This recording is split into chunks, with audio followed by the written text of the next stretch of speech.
Un véritable témoin, c'est celui qui présente un cœur nouveau.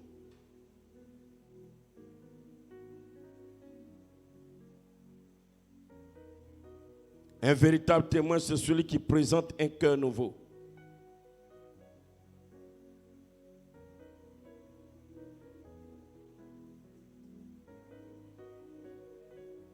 Un véritable témoin, c'est celui dont le cœur subit une transformation totale.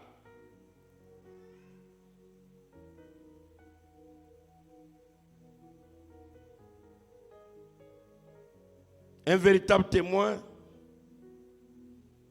c'est celui dont tout l'être entier est transformé.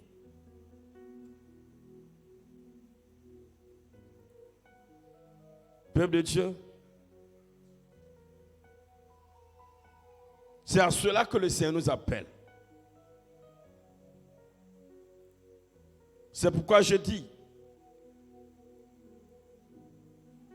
que nous ne sommes pas appelés à être témoins de Christ au même titre, même si,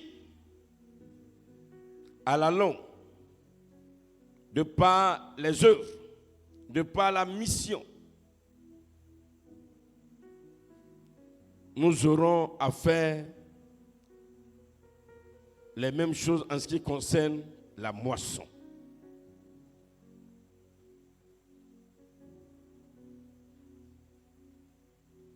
Bien-aimé, comme le témoin, c'est celui qui apporte un témoignage,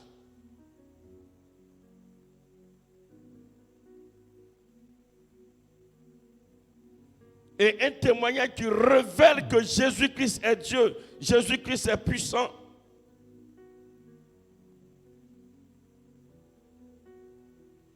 Un témoignage que Jésus-Christ est capable de toutes choses.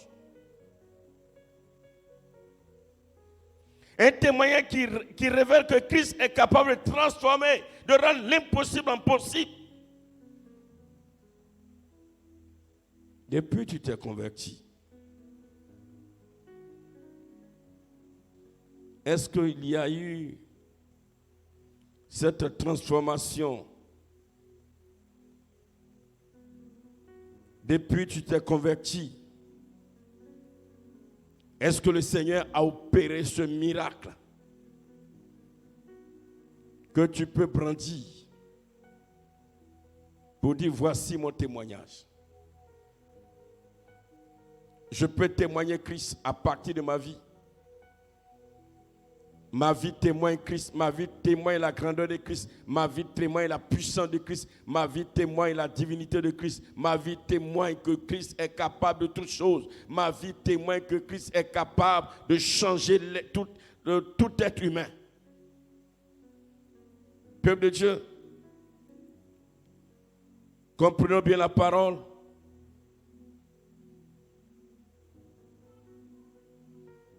Comprenons bien la parole de Dieu.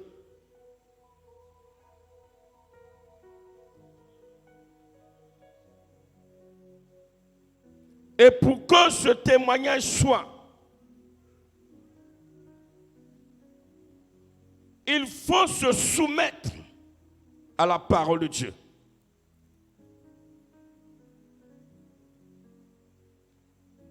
Pour que ce témoignage soit, il faut obéir à la parole. C'est dans l'obéissance à la parole que la transformation se fait. La transformation ne se fait pas en venant à l'église. La transformation ne se fait pas parce qu'on est chrétien. La transformation se fait par la soumission à la parole de Dieu. Peuple de Dieu, nous allons à la Pentecôte. Nous allons pour ce moment merveilleux, ce moment de gloire. Nous allons pour recevoir le Saint-Esprit. Nous allons pour être visités du Saint-Esprit. Nous allons pour être remplis du Saint-Esprit. Il faut qu'au sortir de ce moment, nous soyons des vrais témoins de Christ.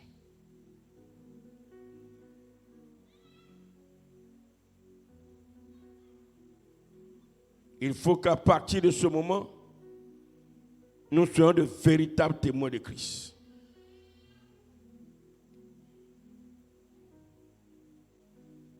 Beaucoup pensent que c'est crier dans les rues qui fait de nous des témoins du Seigneur. Peuple de Dieu, ce n'est pas ça. Beaucoup pensent que c'est aller évangéliser qui fait aussitôt de nous témoins de Christ. Ce n'est pas ça.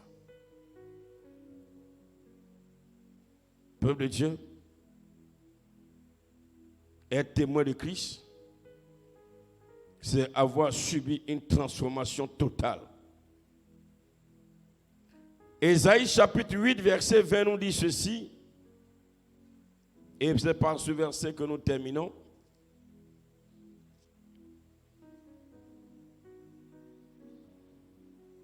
À la loi et au témoignage, si l'on ne parle pas ainsi, il n'y aura point d'aurore pour le peuple. À la loi et au témoignage. À la loi et au témoignage. Si on ne parle pas ainsi, il n'y aura pas d'aurore pour le peuple. Bien-aimés,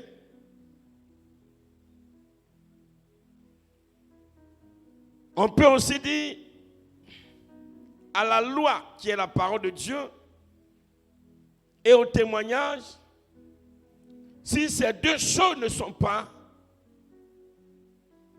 le soleil ne se lèvera pas sur le peuple.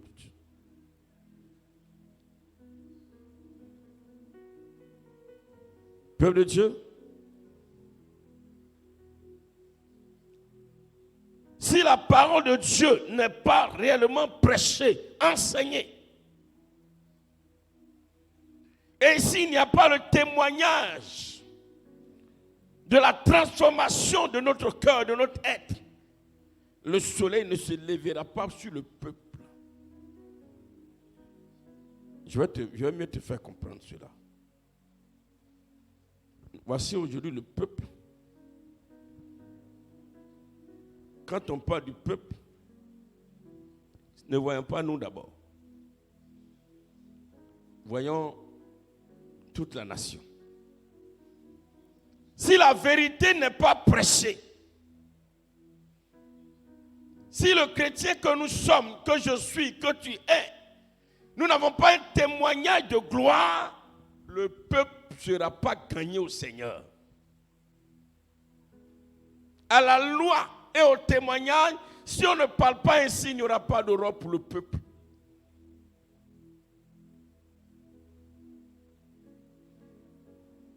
Aujourd'hui,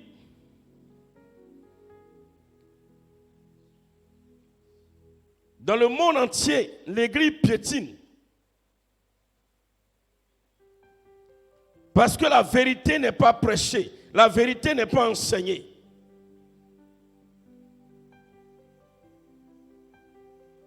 Aujourd'hui, dans le monde entier, l'Église piétine.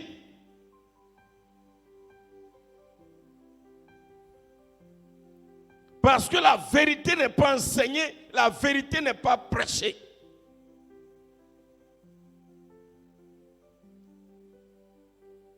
Le peuple ne peut pas être gagné au Seigneur. Aujourd'hui, dans le monde entier, nous les chrétiens,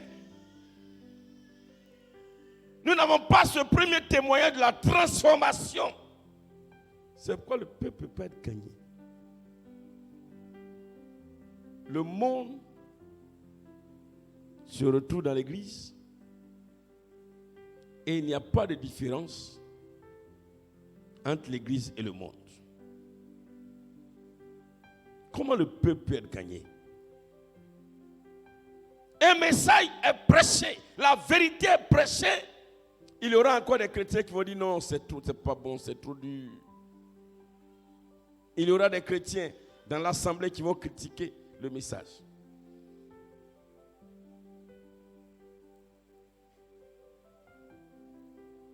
Et combien d'hommes de Dieu peuvent prêcher cette vérité? Oh, si je la prêche. Beaucoup ne vont pas venir à l'église. Non, mon ami, bien-aimé, ce n'est pas la vérité qui fait fuir. Au contraire, la vérité attire. C'est le mensonge qui fait fuir. La vérité est lumière. Tu as une fois vu la lumière qui fait fuir quelqu'un? Ah, si la lumière fait fuir une personne, c'est que la personne était un agent des ténèbres. Mais tôt ou tard, cette personne va venir à la lumière. Quoi qu'on fasse, on a besoin de la lumière.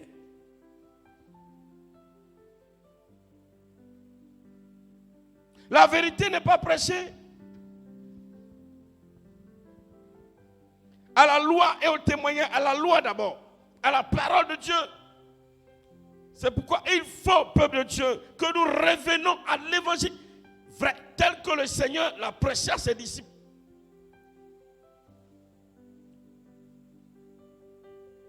Si l'église était persécutée, ce n'est pas simplement parce que les gens disent donnez votre vie à Jésus, donnez votre vie à Jésus. Non, ce n'est pas à cause de ça. C'est parce que les gens avaient une certaine manière de vivre. Et l'église est venue pour dire non. Ce n'est pas comme ça. On ne vit pas comme ça. Il y a eu cette cassure. Ce changement radical à la loi, à la parole. L'église doit revenir à la parole. Sinaï, on doit revenir à la parole. Revenez à la parole.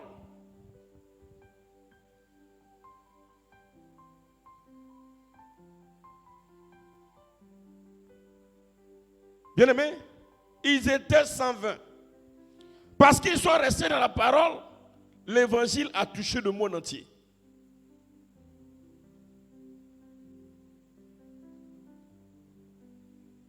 Le message peut paraître dur. Les gens vont partir. Mais l'esprit de l'homme qui aspire à trouver Dieu, le Seigneur va les revenir. Si nous qui sommes restés, nous restons dans cette parole-là.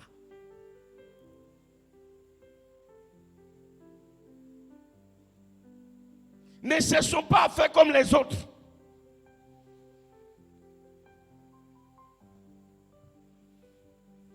Ne cherchons pas à marcher comme les autres églises. Non, bien aimé dans le Seigneur. On a la vérité, restons dans la vérité. Oh, leur église là c'est comme ceci, leur église c'est comme cela. Bien aimé, si ce que nous sommes en train de pratiquer, c'est la vérité de Dieu, demeurons dans cette vérité.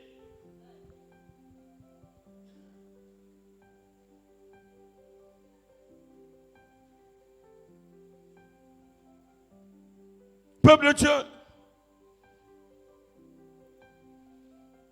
ne nous laissons pas influencer, ne nous laissons pas tromper par les gens. Ils vont dire ce qu'ils veulent dire, mais restons fermes. Peuple de Dieu, restons fermes. Restons scotchés à la vérité de la parole. Oh, là-bas, voilà comment ils s'habillent. Voilà ceci, voilà cela. Les filles ne portent pas pantalon. Les filles ne font pas ceci. Les femmes ne font pas cela. Les femmes ne font pas ceci. Non, frère.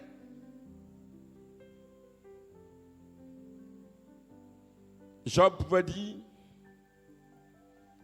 je suis venu nu, je retournerai nu.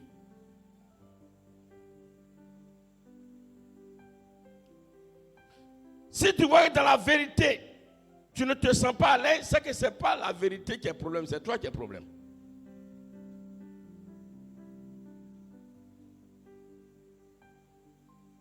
Peuple de Dieu, À la loi et au témoignage. Quel est le témoignage que nous présentons? Quel est le témoignage?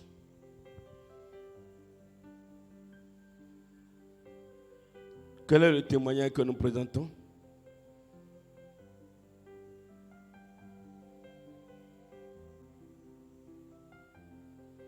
Quel est le témoignage que nous présentons?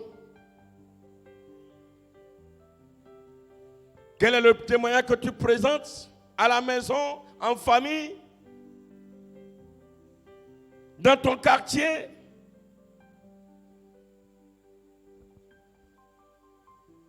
Quel est le témoignage que tu présentes à ton mari, à ta femme?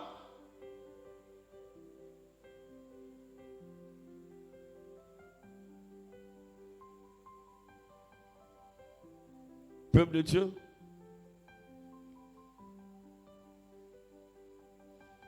ce verset ainsi déclare, à la loi au témoignage, si l'on ne parle pas ainsi, il n'y aura pas d'Europe pour le peuple, que sans la vérité de la parole enseignée et sans le témoin de transformation des cœurs, les âmes ne seront pas gagnées à Christ.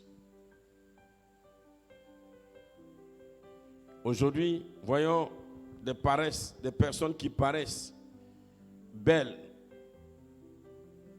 ou beaux de l'extérieur, avec leur dépouillement et leur habillement. Ça aussi, c'est un autre cas. Leur habillement angélique. Mais un témoignage de près qui empêche la conversion des âmes. Quand vous les voyez venir à l'église, avec leur Bible, leur longue robe, quand vous les entendez prier à longueur de journée, mais de près, un témoignage exécrable, un témoignage vraiment qui fait fuir. C'est en cela que je déclare que celui qui se soumet à la parole témoigne plus Christ que celui qui parle simplement de lui. Ne soyons pas des hommes ou des femmes qui parlent simplement de Jésus. Soyons des personnes dont le témoignage alors glorifie le Seigneur. Que le Seigneur nous bénisse, que sa grâce soit sur nous, que sa faveur soit sur chacun de nous, que la bénédiction de l'Éternel repose sur chacun, que vraiment cette semaine spirituelle qui commence soit une semaine spirituelle vraiment de gloire, que toi et moi, nous puissions vraiment, par notre témoignage, glorifier davantage Christ et par nous, amener alors le peuple à travers notre ville, notre village, notre famille à se donner au Seigneur. Oui, nous sommes appelés à devenir des témoins de Christ, mais notre témoignage, c'est d'abord nous-mêmes, notre transformation. Que la grâce de Dieu soit sur nous au nom puissant de Jésus-Christ. Amen. On va se tenir levé. On va donner 3 à 4 sujets de prière. Et donc, on va aller pour se reposer. Bien-aimé, tu vas prier le Seigneur et tu vas demander à Dieu d'étendre sa main sur toi, que le Saint-Esprit t'amène à cette transformation totale, la transformation de ta personne, de ton cœur. Oui, en prenant conscience, reconnais qu'aujourd'hui, si tes parents ne se convertissent pas, si ta famille ne se convertit pas, c'est à cause de toi-même.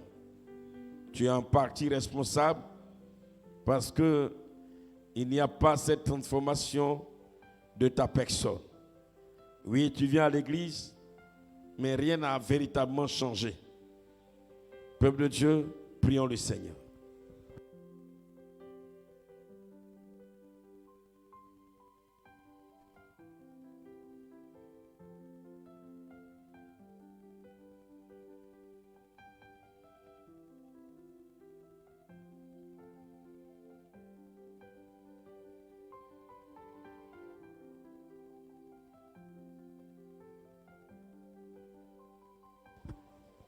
Prie le Seigneur, prie le Seigneur.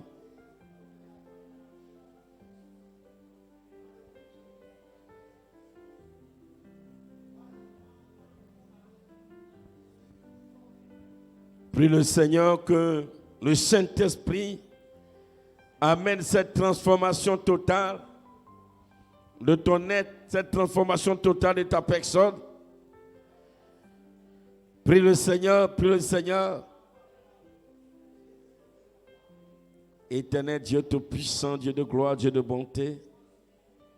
Seigneur éternel, Dieu de fidélité, Dieu de grâce. Tu veux faire de moi un témoin. Mais ce témoignage que je dois porter, c'est la transformation de ma personne. Seigneur, je veux te prier, ô tendre Père, toi qui es digne de recevoir la grâce, toi qui es digne de recevoir la puissance, Seigneur. Je veux implorer ta grâce, Seigneur, ô Dieu. Saint-Esprit, je te prie, donne-moi d'être totalement transformé. Ô Seigneur Jésus-Christ de Nazareth, que le témoignage que je vais porter puisse amener, ô Seigneur, l'aurore dans ma famille. Éternel Dieu vivant et Dieu puissant.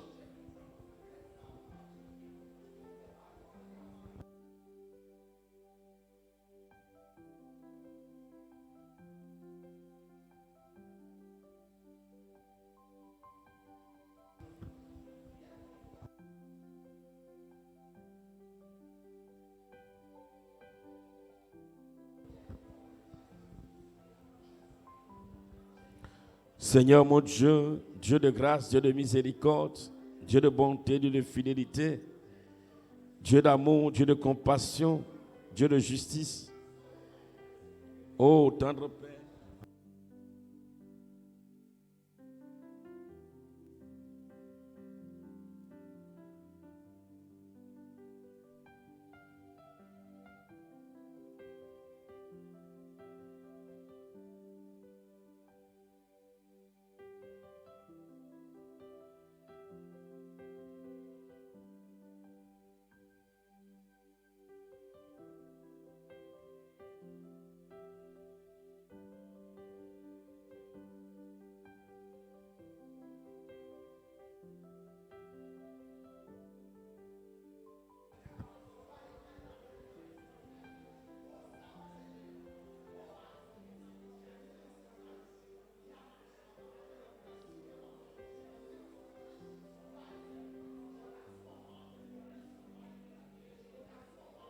Seigneur Jésus-Christ de Nazareth, je te prie.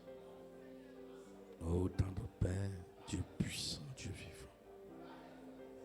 Ô Père éternel, Dieu de gloire, Seigneur, que je sois totalement transformé. Dieu créateur du ciel et de la terre, Dieu de l'univers. Seigneur, je te prie, roi des rois. J'implore ta grâce et ta bonté, ta fidélité et ta justice. Seigneur Jésus-Christ de Nazareth, donne-moi d'être totalement transformé, d'être totalement changé. Toi qui es digne de recevoir la puissance et la gloire, la puissance et l'honneur. Oh mon Dieu, je te supplie, Papa. Éternel Dieu des armées, Dieu de grâce. Éternel Dieu de bonté, Dieu de fidélité, Dieu d'amour, Dieu de compassion.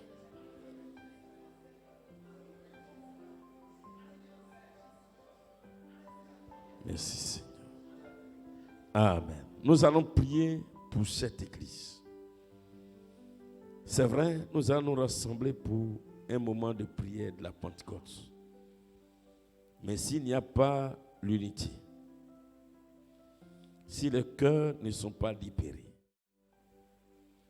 s'il n'y a pas cette entente, si chacun pense mauvais, comme on le dit, de son frère et de sa soeur, chacun a des ressentiments contre son frère ou sa soeur, bien-aimé, non seulement le Seigneur ne sera pas content, mais cela va se répercuter sur son peuple, sur l'Église. Nous allons prier, demander pardon au Seigneur et prier que le Saint-Esprit intervienne dans les cœurs et qu'il y ait des réconciliations sincères. Prions le Seigneur.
Prie le Seigneur, prie le Seigneur.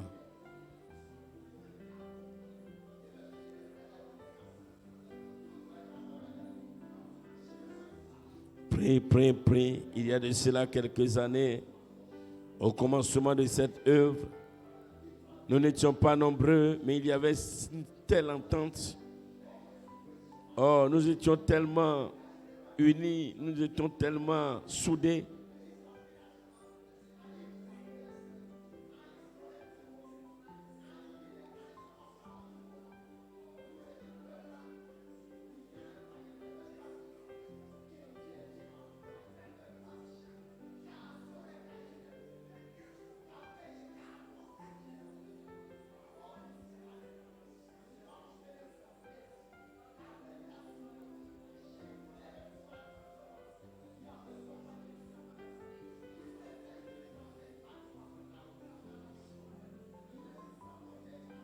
Amen.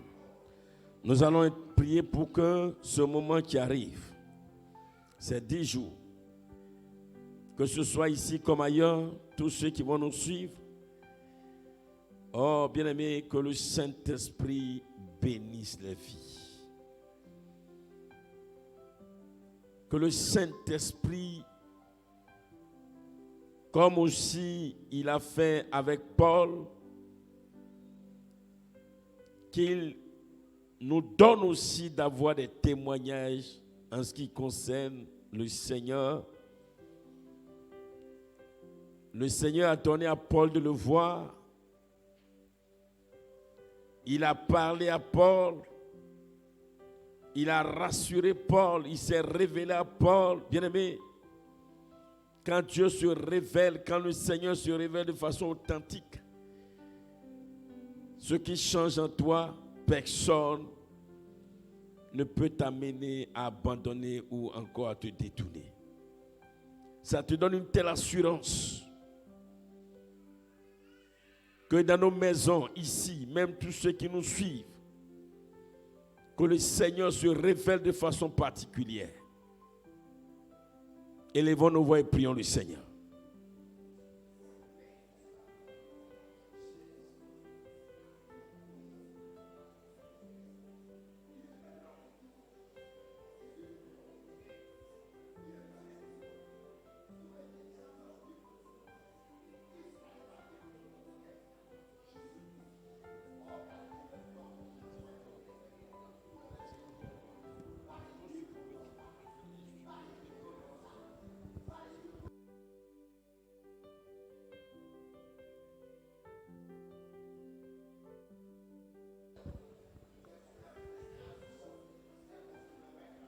Prie le Seigneur, prie le Seigneur.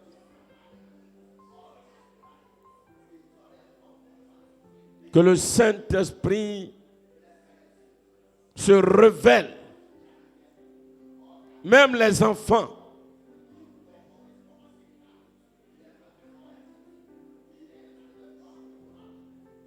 Que le Seigneur se révèle. Quelle que soit l'expérience que tu as déjà eue avec le Seigneur, que le Seigneur se révèle.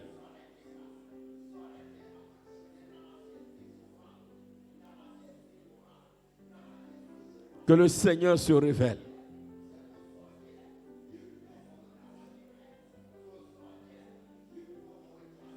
Que le Seigneur se révèle vraiment. Qu'il se révèle dans les maisons. Qu'il se révèle dans les foyers. Qu'il se révèle à l'église. Qu'il se révèle dans les songes, dans les visions.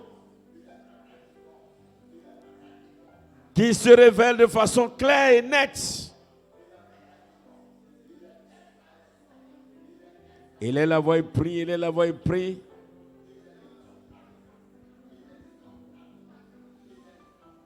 Il est la voix et prie.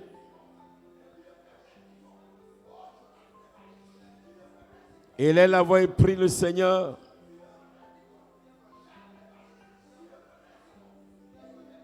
Bien-aimé, prie, prie, prie, prie, prie, prie, prie.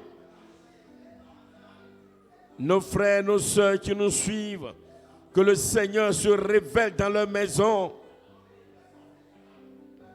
Que le Seigneur se révèle puissamment, qu'ils aient des témoignages comme Paul de Tarse.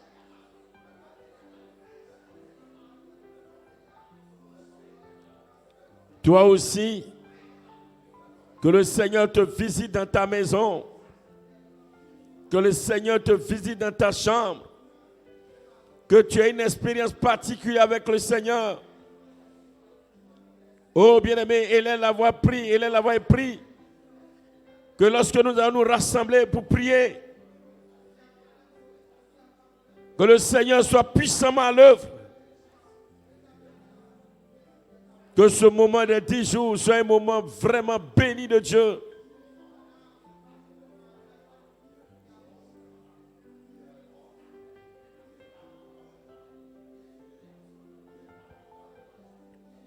Merci Seigneur. Amen. Le dernier sujet pour ce soir, on va se tenir levé. Parce que les 10 jours arrivent, je veux que chacun récupère un peu de force. Tu vas prier que le Seigneur aide les peintres. C'est un travail difficile, mais qu'il les aide à terminer et qu'ils soient en bonne santé. Prions le Seigneur.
Merci Seigneur. Amen. On s'assoit. Peuple de Dieu, comme je le disais, le mercredi, il n'y aura pas de rencontre de prière. Le jeudi, nos enfants seront ici à partir de 18h. Le vendredi, nous commençons à midi. Nous ne commençons pas le soir. Nous serons là les midis et les soirs. Je reprends. Au vu de la densité et de l'intensité de ce que nous allons faire, du moment que nous allons passer, nous allons donner au peintre d'avancer dans le travail. Pendant ce temps, nous reposons-nous très bien. Reposer ne veut pas dire ne pas prier. Mais j'insiste sur un fait. Et pas moi, le Seigneur insiste sur un fait. Il faut que déjà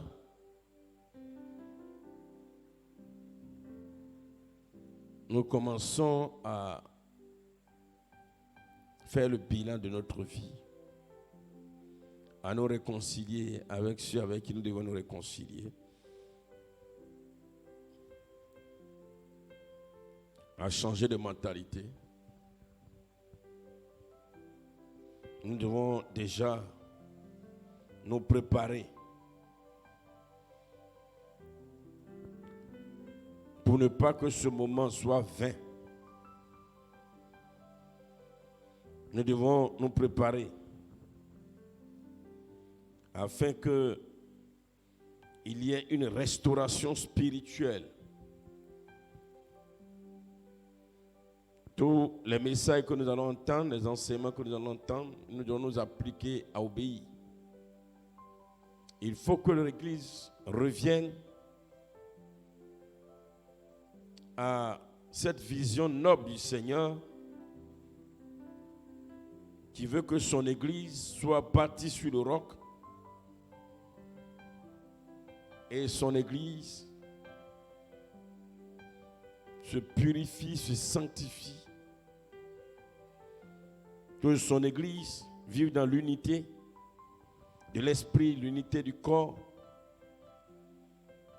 que son Église soit dans la prière. Je vous exhorte, je vous prie. Quand le Seigneur lance une convocation solennelle, comme il a lancé cela au Sinaï, il a lancé même à les apôtres dans la chambre haute, parce que c'est le Seigneur qui l'a dit. Ne vous éloignez pas de Jérusalem, restez ensemble. Il faut que nos mentalités changent. Ne soyons pas des Acans, par la faute de qui tout Israël a connu une grande défaite. Peuple de Dieu, j'ai encore en mémoire cette œuvre dans son début. En 2002-2003, nous étions dans ce petit temple là-bas. Il n'y avait pas la lumière, il n'y avait pas le courant. C'était encore des lampes tempêtes.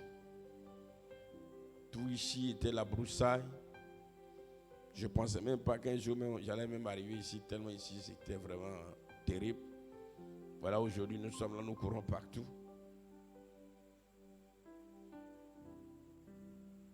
On n'était pas assez nombreux, mais nous étions vraiment un. Ça me rappelle la première église. Il n'y avait pas ces fumisteries, ces mensonges, ces calomnies, ces critiques. Non, ça n'existait pas. On était sincèrement un, véritablement un. Je me souviens, nous les hommes, très souvent, presque tous les mercredis, on se réunissait. C'est le frère Nesmin qui envoyait de la chicken. Et j'ai donné l'argent, ma mère partait acheter du poisson. Elle venait faire. On mangeait ensemble. C'était beau. C'était pas cette église où chacun est distant de l'autre. On se fréquentait, on se parlait franchement. On ne s'arrêtait pas deux. On ne se rentrait pas dans les maisons à 2 ou 3 pour parler de l'autre. Ça n'existait même pas. On était vraiment soudés.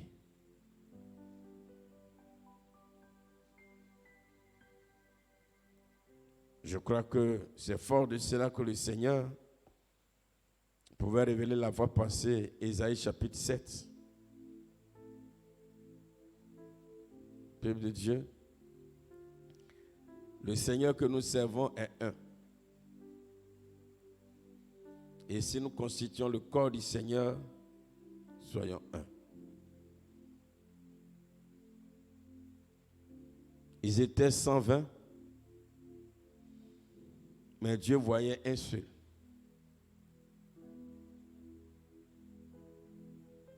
Au point où quelque temps après, quand Ananias et Saphira voulaient se retirer du lot, à leur esprit, ce qui a fait que Dieu les a frappés,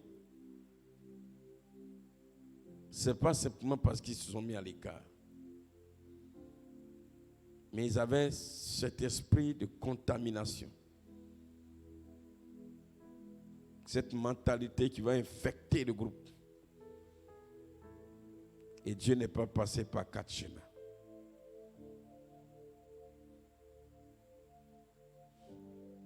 Dieu tue. C'est lui qui donne la vie, il a le pouvoir d'ôter la vie. Il l'a démontré, il a ôté la vie. Ananias et Saphira. Je vous prie, je vous exhorte. Même vous qui nous suivez, je vous exhorte. Si vous êtes 2 dans la maison, je vous exhorte à vous accorder, monsieur, madame, les enfants, afin de vous présenter en étant agréable au Seigneur. Que Dieu nous bénisse. Et donc je reprends. Le mercredi, il n'y a pas de réunion, reposons-nous bien. Le jeudi, les enfants viennent. Et le vendredi à midi, nous sommes ici pour la prière. Je parle encore de midi. À l'époque, les rencontres de midi, il fallait voir tout le monde courir. Ceux qui avaient les petites activités, ils arrêtaient, ils couraient pour venir. C'était merveilleux.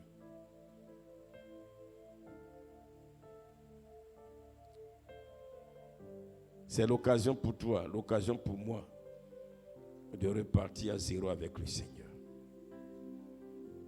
Que Dieu nous bénisse au nom de Jésus. On se tient les versets, il n'y a pas autre annonce. Il n'y en a pas? Je prie. Seigneur notre Dieu et notre Père, nous voulons te bénir ce soir et te rendre toute la gloire. Nous voulons célébrer ta puissance et proclamer ta majesté. Tu es Dieu et tu es infiniment grand. Reçois la louange, reçois l'adoration, reçois l'élévation. Toi qui règnes d'éternité en éternité, nul n'est comme toi.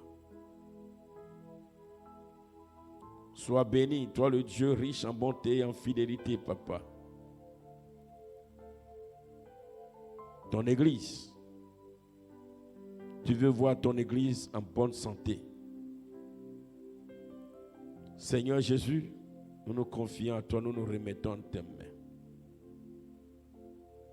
Je prie que ta grâce toute puissante et ta fidélité, Seigneur, repose sur nous.